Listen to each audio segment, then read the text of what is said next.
C'est sous une météo maussade, à l'occasion du tournoi international de polo les 5 et 6 août 2011 à Guérande, que s'est tenu le premier salon du luxe. Une première édition qui a séduit plusieurs grandes marques. Alors le salon du luxe, pourquoi? Parce que on s'est dit que le polo, c'était un petit monde à part, donc avec des gens qui avaient des moyens. Maintenant, on a fait un salon du luxe qui, quelque part, accorde les moyens à tout le monde, puisque on a des vêtements, on a aussi de l'art qui là passe à un cran au-dessus, mais on a aussi des marques de golf ou des voitures comme Audi. Donc voilà un petit peu, on a essayé de démocratiser nous aussi le polo par rapport aux marques qui sont représentées. Bon, il faut savoir que ce salon est une première.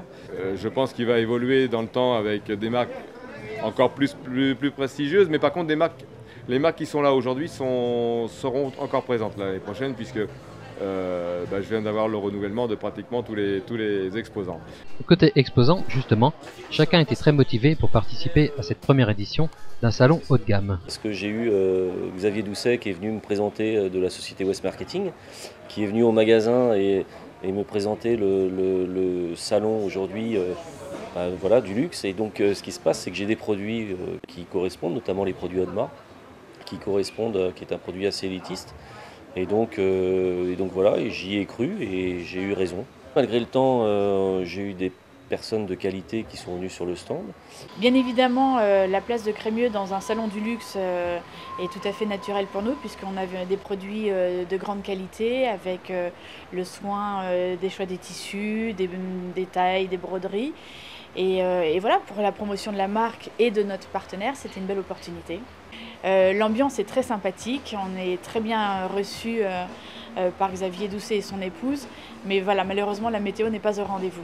Et on n'est pas gâté par le temps cette année, mais le polo, moi je suis un ancien cavalier, donc le monde du cheval c'est quelque chose qui me plaît.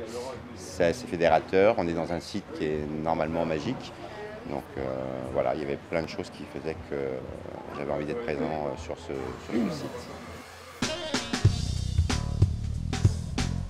La prochaine édition, en 2012, devrait connaître quelques changements. Oui, alors dans la façon de faire, il va y avoir des changements, parce que ce qu'il faut, c'est que les gens viennent chez nous. Alors pour qu'ils viennent chez nous, il faut les inviter, il faut refaire de la communication supplémentaire. On va avoir des concepts complètement différents au niveau des exposants. On va avoir des coupes beaucoup plus importantes, avec des invités sur les coupes, avec des remises de prix qui vont être plus fastueuses, avec des apéritifs et ainsi de suite. Il faut que les gens ça soit très convivial, que les exposants aient du monde et que ce village vive très, très fortement. Ce premier salon du luxe s'est conclu par une soirée privée en présence de nombreuses personnalités locales comme Jean-François Decaux. Une soirée dont le menu était assuré par le traiteur Christophe Drouillet. Côté festivités, des tours de magie avec le doc, des défilés de mode,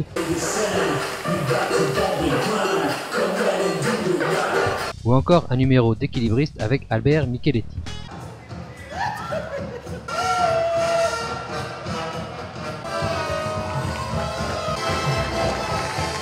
Pour l'ambiance, ce n'est pas moins que le talentueux DJ Léo Lanvin qui s'en est chargé.